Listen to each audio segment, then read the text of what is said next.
Donc, deuxième récurrence qu'on se fait ici, qui va être un peu différente de celle qu'on a faite jusqu'à présent, parce que celle qu'on avait faite jusqu'à présent, ça a été des récurrences sur lesquelles on a démontré des formules. Enfin, même là aussi, ça serait une démonstration de formules, mais ça va être un peu particulier. C'était ce que j'appelle plutôt des démonstrations directes de formules. On a montré que la somme des impairs, ça valait un truc, on a montré que la somme, je sais plus, là, des entiers, là, ça valait n fois n plus 1 sur 2, on a montré des formules directes. Là, on va devoir démontrer une formule, sachant qu'on connaît une relation avant. Alors, j'explique rapidement, pour faire des petits rappels, ça, c'est ce qu'on appelle une formule de récurrence. En fait, c'est un peu chiant comme truc. J'explique pourquoi c'est chiant. Parce que vous connaissez le premier terme, c'est U0.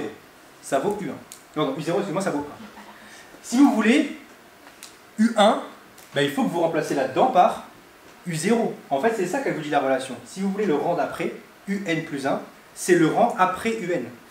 D'accord? Je rappelle que l'indice qui est là, je vous rappelle, l'indice qui est là, c'est la position de la suite. C'est-à-dire que là, c'est la position N. Le N, vous prenez ce que vous voulez. Et là, c'est la position d'après, N plus 1.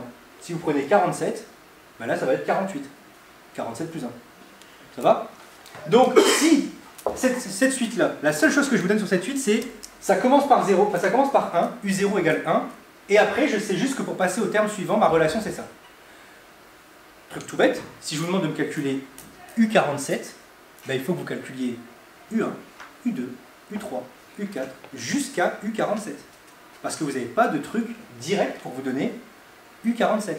Vous devez y aller de proche en proche, vous devez y aller par récurrence. En fait, c'est une formule qui tourne sur elle-même, entre guillemets. Oui? Et du coup, si on a U0, c'est-à-dire que U1, ça va être 2. Alors U1, c'est-à-dire qu'il faut le remplacer là-dedans. C'est-à-dire que 1 demi fois 1, ça fait 1 demi, plus 3. 1 demi plus 3, ça fait... Ah, vous me faites peur là. 1,5. De quoi? 6 demi. Non. 7 demi. Wow. D'accord? Ça fait 7 demi. Vous devez tout mettre sur 2 et ça fait 7 demi. En fait, ça fait 3,5. Et 3,5, c'est 7 demi, si vous voulez. Enfin, je sais pas comment vous faites, mais c'est ça. 7 demi. Ok? Donc ici, si vous voulez le terme suivant, je ne sais pas comment tu as calculé ça, mais attention, c'est pas c'est pas 1 plus 1 qu'il faut faire. Non, moi j'ai pensé que du coup, vous avez donné U0 égale 1. Du coup, Oui. c'est-à-dire que U1 égale 2. Moi j'ai fait... Non, attention, U1, pour calculer U1, il faut utiliser cette formule-là. C'est-à-dire qu'il faut aller au rang suivant, et pour aller au rang suivant, bah, tout simplement, il faut remplacer là-dedans par la valeur de U0. Ok? Oui? C'est comme si la marche du bébé, elle était un peu plus grande à chaque fois. Bah là, je sais pas, mais en tout cas, pour aller, là on n'est plus dans la récurrence, dans la démonstration, on est dans la formule là. C'est-à-dire qu'on regarde comment fonctionne une formule quand elle tourne sur elle-même. Ouais? Du coup, pour nous éviter de faire U1 plus U2 plus U3, enfin, Mm-hmm. on utilise UN. Alors, on aimerait utiliser ça. Ça, effectivement, si tu veux calculer U47, tu remplaces N par 47, tu le remplaces là et tu as U47. Sauf que, Il faut démontrer comment... je ne sais pas si cette formule-là me donne, ça me donne bien les mêmes termes que ça. Regardez, on va refaire comme tout à l'heure, une petite idée. J'ai une idée là qui me vient en tête, moi, c'est de faire quoi? C'est de calculer les premiers termes de cette suite-là avec U0, U1, U2. Ok? On le fait rapidement. U0, ça vaut 1. U1, on a dit que ça valait... Regardez, je vais le remplacer là. Regardez, je vais vraiment le faire doucement. U1, c'est U0 plus 1. Donc, 1, c'est 0 plus 1. On est d'accord ou pas? J'invente rien là, ok? Et Et là, c'est donc 1 demi de U0 plus 3. U0, je sais qu'il vaut 1. C'est la seule donnée qu'on me donne d'ailleurs. Donc ça va faire 1 demi fois 1 plus 3. 1 demi fois 1, ça fait 1 demi. 1 demi plus 3, il y a deux façons de faire. Soit dans votre esprit, vous savez que ça fait 3,5 et vous savez que 3,5 c'est 7 demi. Soit vous vous dites, bah, 1 demi plus 3 demi, je mets tout sur 2. Ça fait 1 demi plus 6 demi. 3 c'est 6 sur 2. Hein. Et 1 plus 6, ça fait 7. Donc ça fait 7 demi. Ok? Je continue au rang suivant. Et je vais m'arrêter à celui-là. U2 c'est donc U1 plus 1. c'est U0 plus. Bah oui, mais j'ai pas de truc qui... Ça me donne seulement le rang suivant. Ah, ouais. Donc il faut que j'écrive à chaque fois plus 1. Je peux pas le mettre plus 2 en fait. Et donc, ici ça fait 1 demi de U1 plus 3. Mais attention, U1 ce n'est pas 1 comme tout à l'heure, c'est 7 demi. Ok? Donc ça va vous faire 1 demi fois 7 demi plus 3. 1 demi fois 7 demi, ça fait 7 quarts. Pourquoi 8 quarts? Hein? Pourquoi 8 quarts? Ah oui, c'est... 7, oui, c'est un fois là. Ok? Donc 7K plus 3. Et donc là aussi, bon, c'est un peu plus compliqué. Moi je vous conseille surtout de mettre au même dénominateur. 12K. Donc vous mettez ça sur 4. Donc vous multipliez par 4 19K. en haut et en bas. Si vous vous rappelez pas, rappelez-vous que ça c'est 3 sur 1. Et vous multipliez par 4 en haut et en bas. Ça fait 19K. Ok? Donc ça fait 12 quarts ici. Si vous multipliez par 4 en haut et en bas. D'accord? Et 7 plus 12, ça fait 19 quarts. Là, on vient de calculer les termes de la suite, les premiers termes de la suite, en utilisant cette formule-là. Ça va ou pas? Donc, je viens juste utiliser cette formule-là. Maintenant, je vais utiliser celle-là. Ok? J'utilise celle-là. En utilisant celle-là, donc je vais remplacer. Hein. Donc d'ailleurs, ça va être plus rapide. U0, U1 et U2, bah, il faut remplacer là-dedans par 0. Ça fait moins 5 sur 2 puissance 0 plus 6. Moins 5 sur 2 puissance 0. 2 puissance 0, ça fait 1, c'est mieux, ouais. Donc moins 5 sur 1. Bah oui, c'est un n. Mais je un 1. Non, c'est un Mais les n. n et les 1, ils sont bizarres depuis le début. 2 puissance 0, c'est comme... Désolé, c'est un habitué, un peu. En gros, 2 puissance 0, c'est comme exponentielle 0. Oui.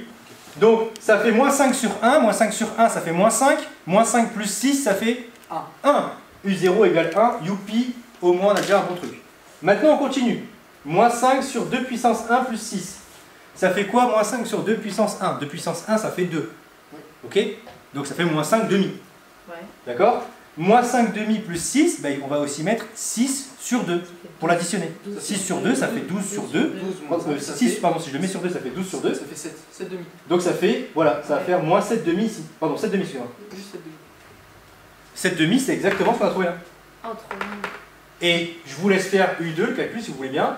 Mais vous allez trouver 19 quarts. Ça fait moins 5, ça fait Ok. 2 Donc, puissance 2. Je vais faire le Ça cas. fait 2 puissance 2, ça fait 2 fois 2, ça fait 4. ça fait 4, donc déjà on tombe bien sur 4, c'est cool. Ouais, ça fait moins 5 sur 4, on va devoir faire 6 sur 4, ça fait 6 fois 4, ça fait 24. Ça fait 24 moins 5, ça fait 19.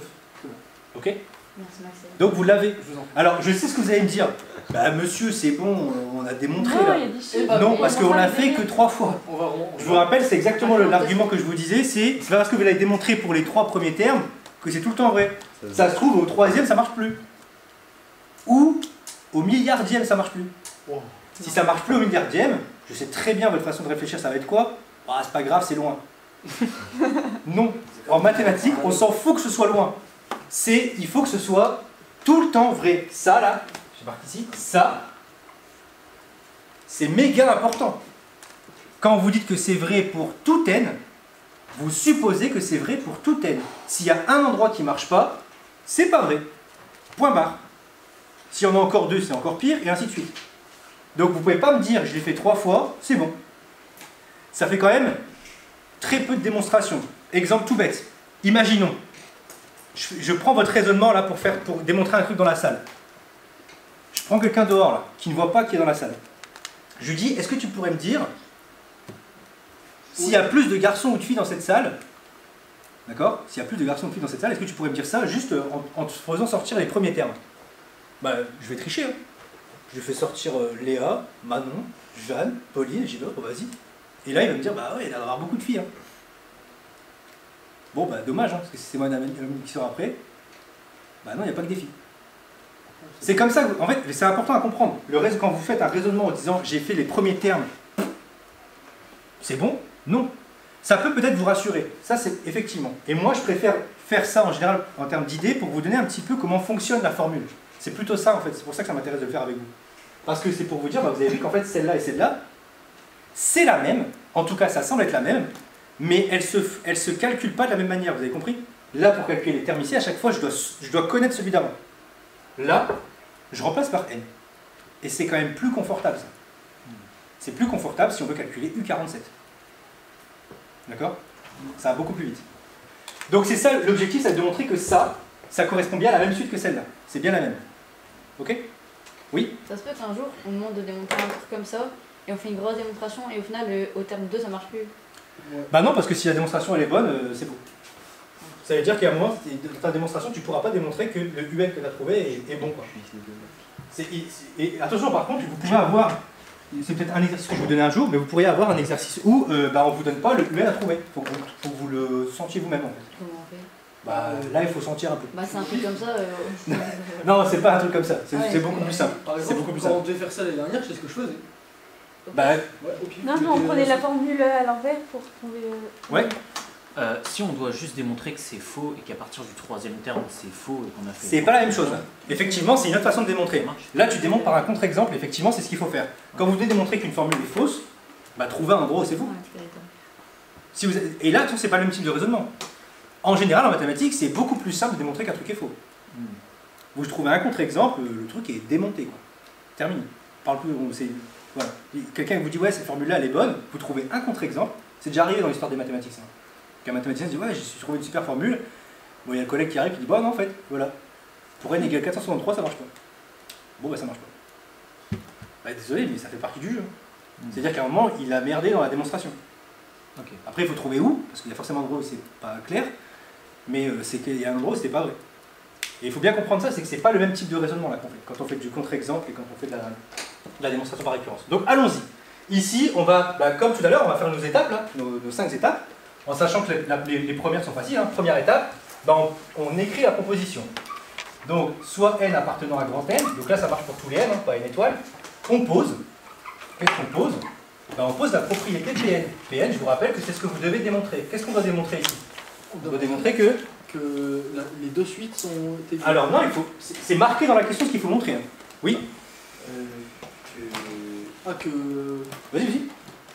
Que UN est égal Ouais. à 5 sur 2. Exactement. 6. Exactement, il faut montrer ça. Il faut montrer que UN est égal à ça. Ça va? Bon, super. Le titre là, continue. Partie numéro 2. Initialisation. On doit démontrer que c'est vrai au premier rang. Premier rang, c'est 0. Ouais. D'accord? Donc je vais faire ici, initialisation. Là, j'ai vraiment du mal. Bon, chef, vous faites le grand O bizarre là. Je sais pas de quoi tu parles. Bah, pour faire Ah, l'option. pour option. Ouais, mais c'est pas option qui me dérange, c'est tout le début. Ah, ok. Ouais. Donc, initialisation pour n égale 0. En fait, on l'a fait tout à l'heure, mais je vais le refaire ici. Hein.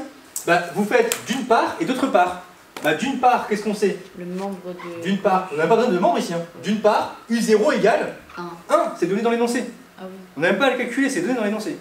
D'une part, U0 égale 1. Et d'autre part, alors attention ici. Vraiment, c'est important. Je vais mettre un attention en rouge parce que la plupart du temps, vous vous plantez ici. Quand je dis vous, c'est pas forcément directement vous, mais bon, comme ça arrive chaque année, je peux dire vous. Donc, regardez le d'autre part, s'il vous plaît. la récurrence. Stop, on s'arrête. D'autre part, là, regardez, je ne vais pas écrire U0 égale. Parce que je ne sais pas que c'est U0. Je vais juste prendre la formule qui est là et je vais l'appliquer au rang 0. Vous comprenez ce que je suis en train de faire là? Je vais juste prendre le membre de droite.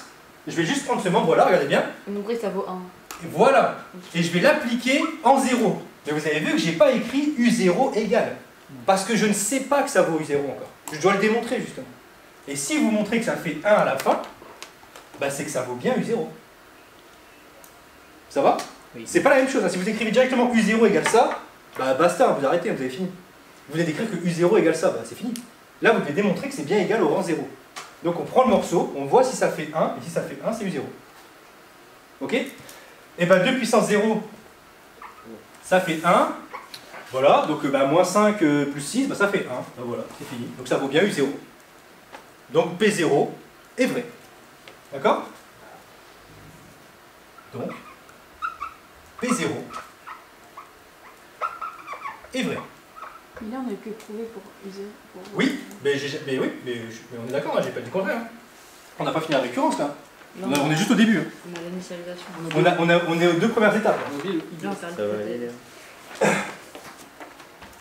Étape 3, L'hypothèse. hypothèse de récurrence. C'est là où il faut blablater un peu. Hein.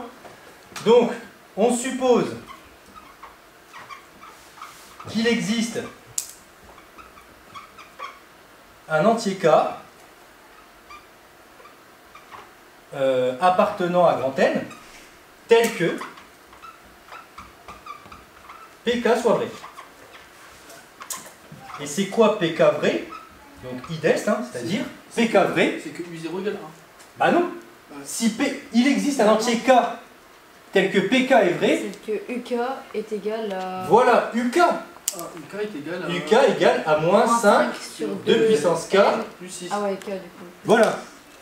Attention, je sais que tu me dis, ouais, c'est 0, on l'a démontré en 0. Mais si tu commences à dire, bah, c'est 0 là, bah, tu vas avancer qu'avec 0. Là, c'est une chose qu'on fait. Je suppose que c'est vrai pour un entier K. Et je dis pas de conneries quand je fais ça.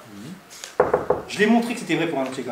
D'ailleurs, dans le truc qu'on a fait au tout début, là, en vert, on a même montré que c'était vrai pour 0, 1, 2 et 3. Donc on a quand même démontré pour plus d'entiers que ça. Enfin, je crois que c'était ça. Ou 0, 1, 2, je sais plus. Mais là, j'ai juste besoin d'un seul entier.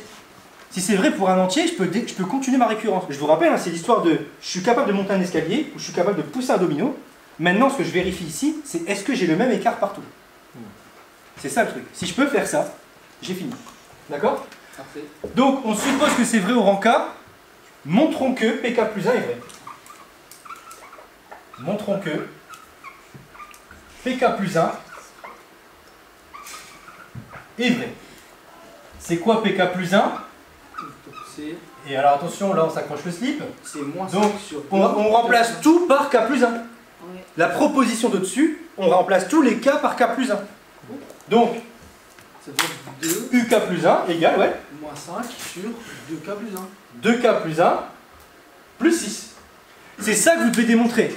Vous devez démontrer que UK plus 1 est égal à moins 5 sur 2 puissance K plus 1 plus 6. Si vous arrivez à démontrer ça, vous avez fini.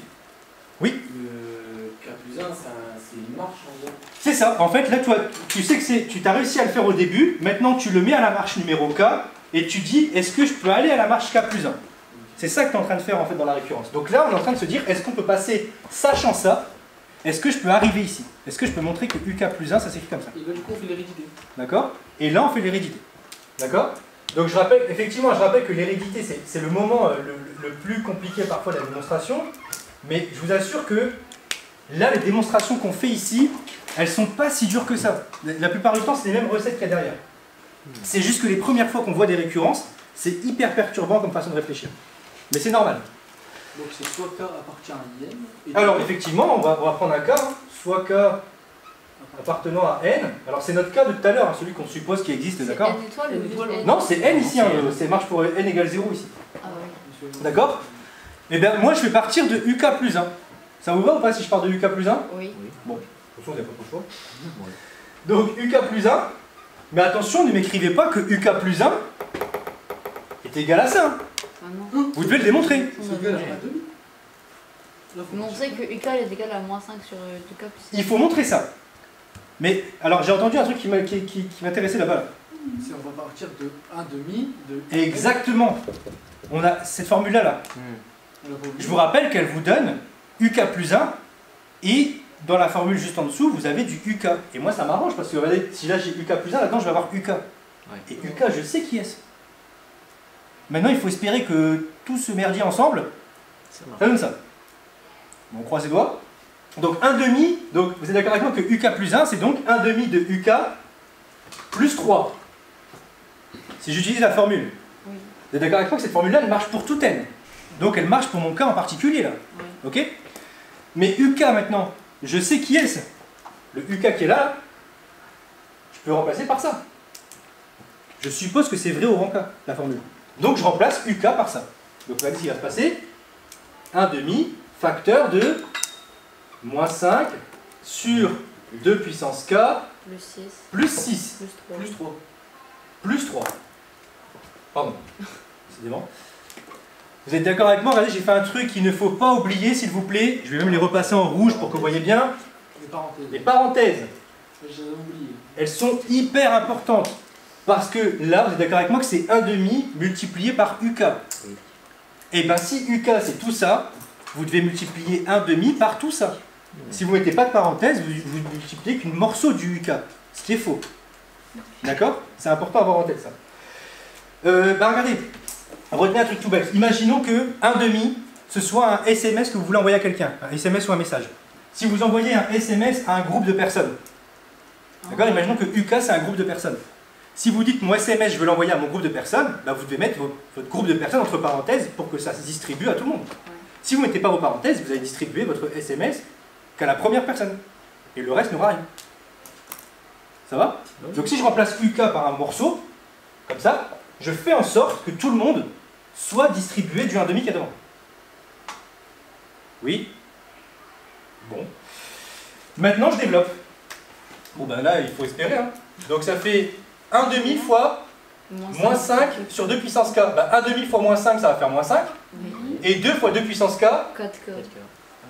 ben, bien sûr que non. Ah non, Bon, quoi. ah non, ça fait. C'est 2 fois 2 puissance k. Je vous rappelle que 2 c'est 2 puissance 1. Ça fait 4. Et c'est la multiplication des puissances là, enfin, avec les noms avec une puissance. 2K plus 1. Ça fait 2k plus 1. Vous additionnez les puissances. Plus 6. D'accord? Non, plus 9. 2K plus 1. Ah oui, non. À côté du 2 là, Ouais. c'est un Non, 1. non. C'est tu peux faire un C'est un 1. Plus 1,5 fois 6, Donc là, ça fait. plus 3. Donc, je rappelle que 2 puissance 1 fois 2 puissance k, bah, ça fait 2 puissance k plus 1. Vous devez retenir ça, ça paraît bête, hein, mais c'est les fameuses puissances. Hein. X puissance a fois x puissance b, ça fait x puissance a plus b. D'accord? Et là, 6 fois 1,5, bah, ça fait 3. Oui. 3 plus 3, ça fait 6. Et donc, on vient bien de démontrer que UK plus 1 était égal à moins 5 sur 2 puissance k plus 1 plus 6. Donc la formule qu'on devait démontrer. Ok? Et donc, phrase de conclusion, que je mets dans une étape que j'appelle l'étape 5. Hein. On a montré, par récurrence, que pour tout entier n appartenant à grand N, un était égal à moins 5 sur 2 puissance n plus 6.